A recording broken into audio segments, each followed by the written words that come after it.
Some of you are going to hate this. Some of you might love it.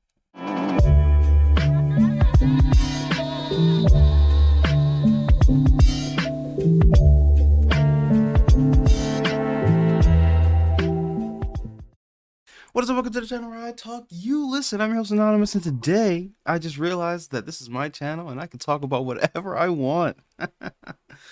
We're all doomed. Now, today I want to talk about Disney. Well, of course, because this is what we do on Saturdays. So, hi, welcome back to the channel. How are you guys doing today? Good. So am I. It's so weird talking to a camera with no one to talk back. Hey, I can talk back. You're right. My bad. Shake on it? Of course. Yes, yes. Of course. Yes, of course. Yes. Now then. You know, Disney's running out of ideas when the next crossover event might be Elsa versus inflation, the rise of streaming costs. But seriously, welcome back to the channel. Your home for roasting billion-dollar entertainment empires while secretly owning 3 Disney Plus subscriptions. How do you manage that? We've got quite the episode today. We're going to be talking about a few different things. We're going to be talking about Disney being woke or not being woke, and my multiversal idea. Now, Disney hasn't officially announced a Disney Princesses cinematic universe, but come on, I mean, it should happen, right? And if it doesn't, then that's a damn shame. But if it does, I came up with the idea, I patented it, it's mine. No, I'm just kidding. I don't own any of these characters. I don't own the right to that. But anyway, it needs to happen. It has to. They've already done it with Marvel and with Star Wars. Also, well, their live action remakes. And why not just go full throttle and have Elsa show up in Agrabah with a snow bazooka? Picture it: Mulan, Rapunzel, Elsa, Moana, and Ariel all teaming up to fight like an evil Mickey Mouse variant in another dimension. And you know it'd be called something dramatic like Disney Kingdoms Collide or The Mouse Beyond Time. I patented it. It's mine. I patented it. And honestly, I'd watch it. Not because I'm excited, well, maybe a little bit, but because I need to see how Disney justifies making Belle and Ariel exist in the same oceanic tax bracket. But the truth is, a Disney multiverse idea isn't bad. It's just too risky right now for them, probably. Or maybe it's not even on their minds. I don't know why. They've teamed up with Square Enix to make Kingdom Hearts video games, allow their characters to be teamed up with anime characters already. I don't see why they wouldn't just do it themselves. They've got all this potential. All of these characters from different cultures, timelines, and magical backgrounds. Someone in the comments section, tell me you feel the same way. And instead of creating new ideas, they keep hitting copy and paste on nostalgia. They're scared. It's ridiculous. People, you have all of the money. You have, I cannot believe that a mega corporation like Disney wouldn't have spare funds to use on a prototype movie, you know? Maybe even release little segments on Disney Plus, like 3-minute animations, just to test it out to see if that's what people want. Have like Cinderella and Tiana be in an episode together doing who knows what. All right, imagine this. Disney finally stops rebooting everything and decides to take the Spider-Verse route. Except instead of spider people, it's the princesses and the princes and the talking sidekicks who won't shut the fuck up. Our first film, Mulan and Ariel. Blades and bubbles. We open with Mulan defending a coastal village when a giant sea serpent rises out from the ocean. She's like, all right, I fought armies, but I didn't study. All right, I fought armies, but I didn't study for this. Boom! Ariel shows up, water swirling, trident blazing, singing some haunting underwater anthem like, let me see the light. Together they uncover a plot by an underwater empire trying to drown the world. It's a mix of strategy and sea magic. Like The Little Mermaid meets Game of Thrones, but with less incest and better choreography. Then comes Rapunzel and the Frozen sisters. Tangled in ice. Elsa's magic is spiraling out of control. And for some reason, back in the tower, Rapunzel's hair infuses with the sunlight, starts glowing for whatever reason. And soon the world is engulfed in ice. And it gets way too cold for Rapunzel. It turns out her hair glows whenever Elsa gets emotional. Both their powers come from the same ancient celestial source, and they team up to find its origin in the Northern Lights while Anna and Kristoff tag along for comic relief. And of course Olaf gets possessed by a cosmic snow spirit because merchandising. It's heartfelt, chaotic, and actually builds character arcs across universes. This is what Disney could be doing, merging worlds, blending mythologies, creating growing beyond castles and love songs. But for goodness sakes, we don't want nostalgia. We want evolution. Here's the thing. Disney loves to brag about being inclusive. Until someone on the internet calls them woke. And suddenly they're backpedaling faster than Lightning McQueen in reverse. Let's be honest. Where's the Black Prince? I know this is a topic that most of you probably don't want to talk about. But I mean, it's been on my mind for a long time. I'm just wondering why we couldn't get that already. You see, when they chose to make Ariel black, they might as well have made Prince Eric black as well, because they made Prince Eric's mother black and they made him the adopted son of them. They have an issue with black men for sure, because there isn't a black prince. And before you go back to Princess and the Frog, we know that man is from Europe. He's some European. He's got European ancestry. So we've had Tiana since 2009. It's been 16 years and not one eligible royal brother. Not one. We got talking lions, enchanted snowmen, and singing crabs, but not one dark-skinned dude with a crown. I'm just saying, it's a little weird. In my opinion, I'm about to turn into some mystery dude or something like. I'm here to uncover the mysteries of why Disney won't go woke. Yes, of course. You'll find it cringy and hard to stand. But together, we will uncrack the mysteries. In order to do that, we have to go back. But first, Disney, blink twice if you're scared of Twitter. No, nothing? Okay. I'm just making sure before I go on. It's like the studio keeps asking, how diverse can we be without losing suburban ticket sales? They'll include background diversity like, oh, look, there's a brown baker in the market scene. But heaven forbid the lead is actually from the culture and stays human. And I get it. Big corporations like to play it safe. Because, black people aren't, apparently. I feel like there's violence in every culture, right?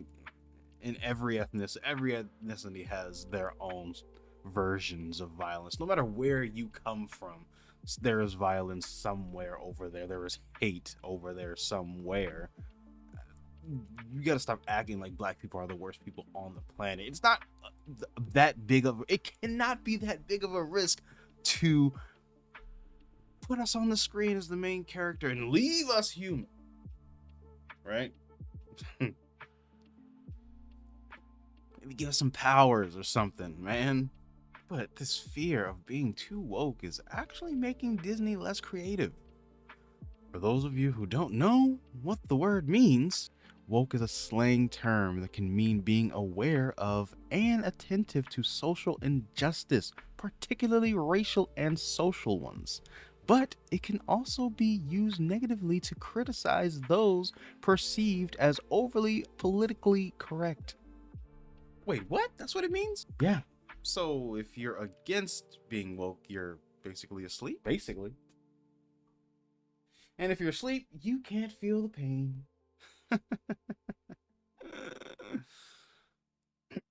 Remember when Disney movies used to lead culture, not chase it? Now it feels like they're checking a DEI box on a spreadsheet. All right, here we go. Got that one. The irony. Their best movies, Encanto, Moana, Coco, work because they embrace culture, not avoid it. They told stories rooted in heritage, emotion, and magic, not relatable suburban fantasies with animals that sing about taxes. I mean, who do you think we are? It's so mind-boggling to me that you can make a movie, Coco, that's so emotional and so heart-wrenching, so close to the heart, about a heritage that is beyond your comprehension. But when it comes to being black, it's different. I mean, Tiana's biggest struggle was that she wanted to open a restaurant, keep the lights on. Again, Soul. In that movie, his biggest issue was keeping the lights on. He wanted to be a jazz musician, right? And he spent his whole life trying to do so, and then he died. Yeah, great representation, guys. How about making a black prince, where he comes from royalty and he has different issues other than always being poor? Tell me in the comment section, do you think I'm being crazy? Is this crazy? Does this sound crazy to you? I really want to know. Because to me, it sounds crazy for a different reason. It sounds crazy because that's the only image that we can be depicted in. But it also may just sound crazy because maybe it sounds like I got tunnel vision and I can't see the bigger picture. I don't know. You got to let me know down in the comment section down below. You have to let me know. Disney doesn't need to be woke. It just needs to be awake. Let's take a quick jog through the Disney princess roster really quick, shall we? Because when you line them all up, it's basically The Bachelor Castle Edition. All right, so we got Snow White, right? 14 years old, talks to birds, trusts strangers with apples, needs therapy. We got Cinderella. Let me just no, yeah, move this way. Yep. So there's a little bit more room for the ding. Cinderella. Ding. Works free labor for her evil family, wins one night out, and somehow loses footwear mid-dance. Aurora naps for 80% of her runtime. That's some sleeping goals right there. Ariel gives up her voice for a man. Sis blink twice if you need self-esteem lessons.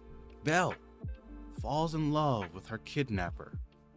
Stockholm Syndrome to the fullest. Jasmine, finally a princess with boundaries, refuses to marry for stature.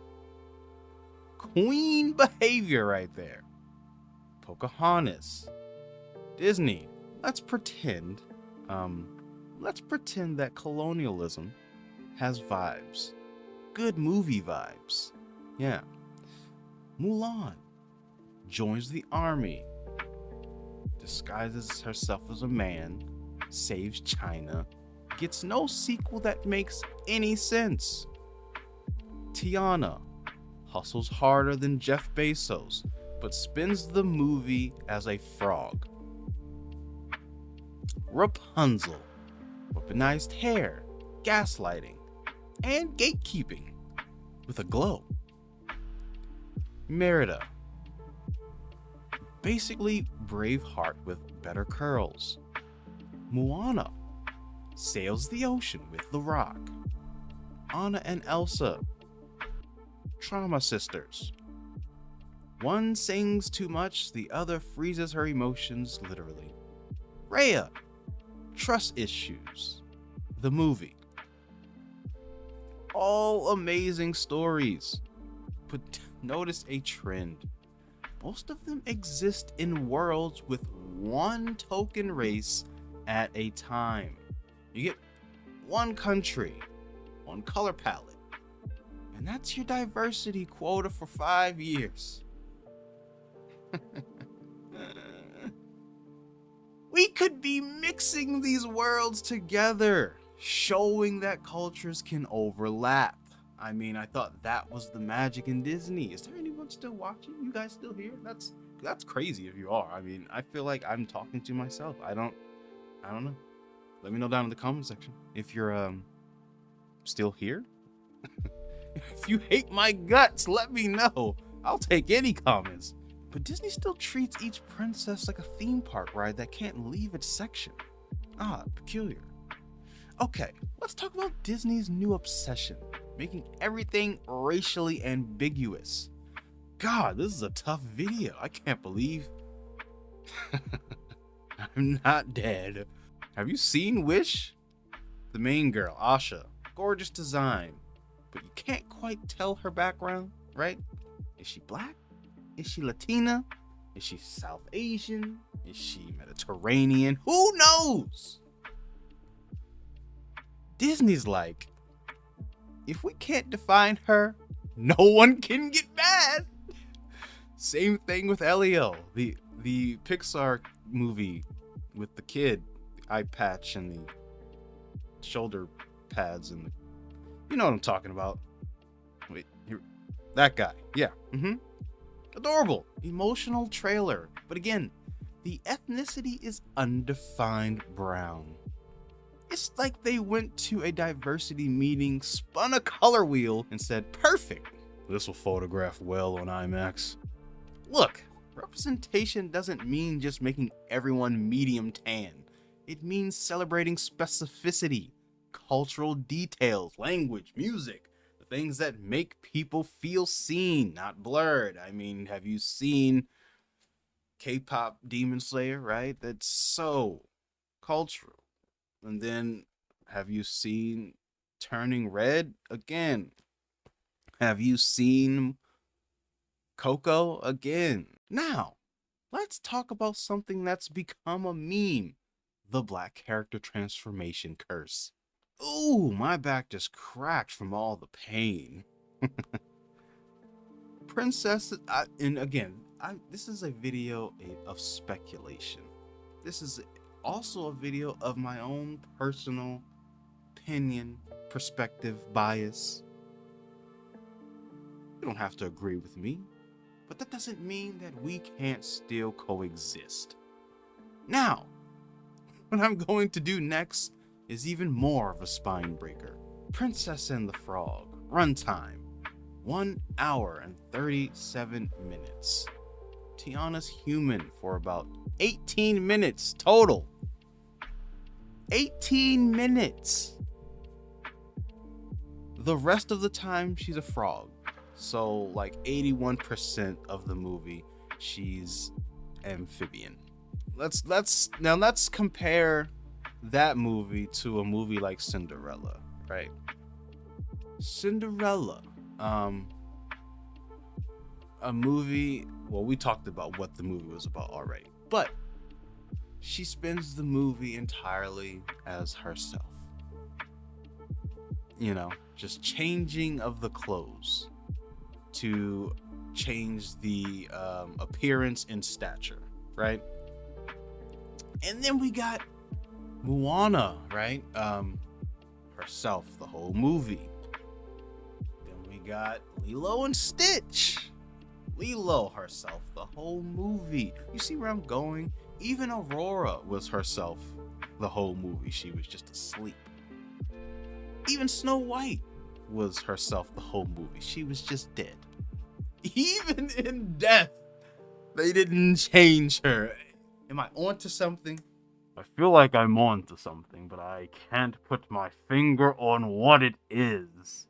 Am I alone in my thoughts and mystery? Or are you with me here? Then we got Soul. Joe Gardner. Human for about 14 minutes. The remaining time, he is dead. 86% of the movie, he is a blue ghost blob.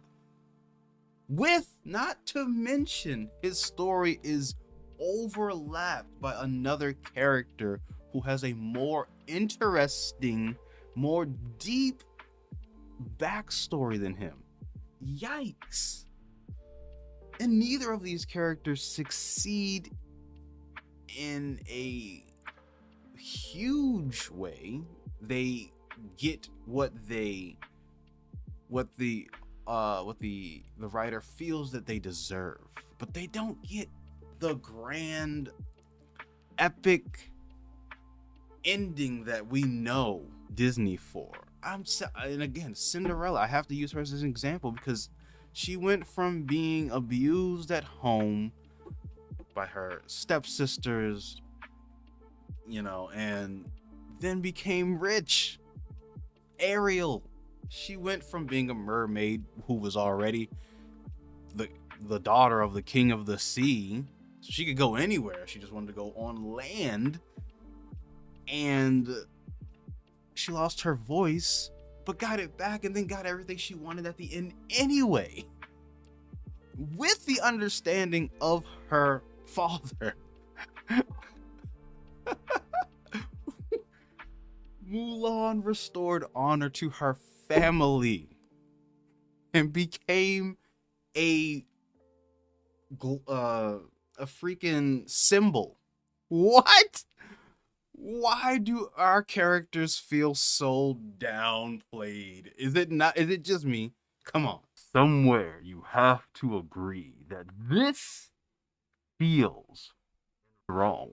And both those stories, the Tiana story, Princess and the Frog, and the Soul story, are about learning to appreciate life while not living it in your own body.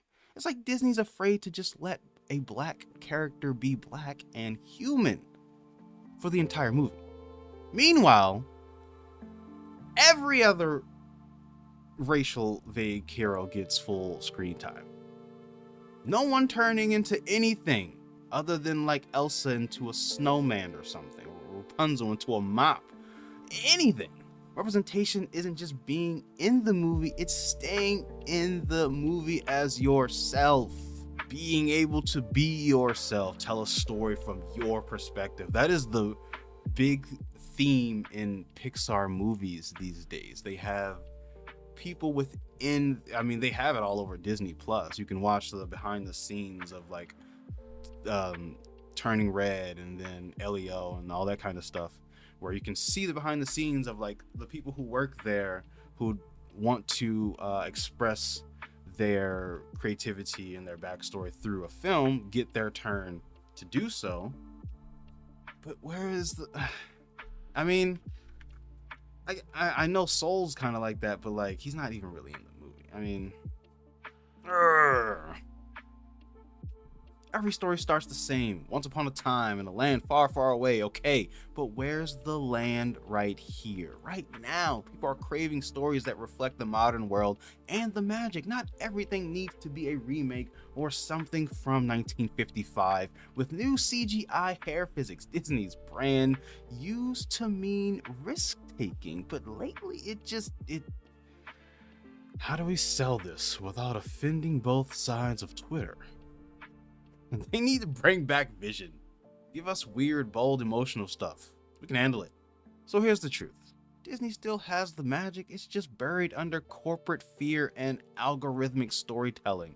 The multiverse idea can revive that magic, at least in my opinion. If you think so, let me know down in the comment section down below.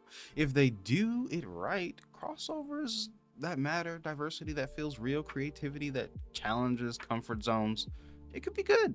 Because the next generation doesn't just want castles and curses. I mean, does the generation now care about castles and curses? I don't know how well Disney's doing with the younger audience. I know that they're pissing off the older audience, but pretty sure the young kids adore it and don't really care yet. So Disney, if you're listening, which I'm sure you aren't because my subscriber count is nowhere near anywhere that you would care about, but that's not for them to judge. I love you all and thank you for being here. If you've made it this far in the video, I thank you. Anyway, Disney, if you're listening, don't play it safe. Don't play it vague. Be bold again. And make some more black characters. Make a black prince. Do it now. Hit that like button, subscribe for more videos just like this one. Be nice to each other out there. Show you boys some love. Peace.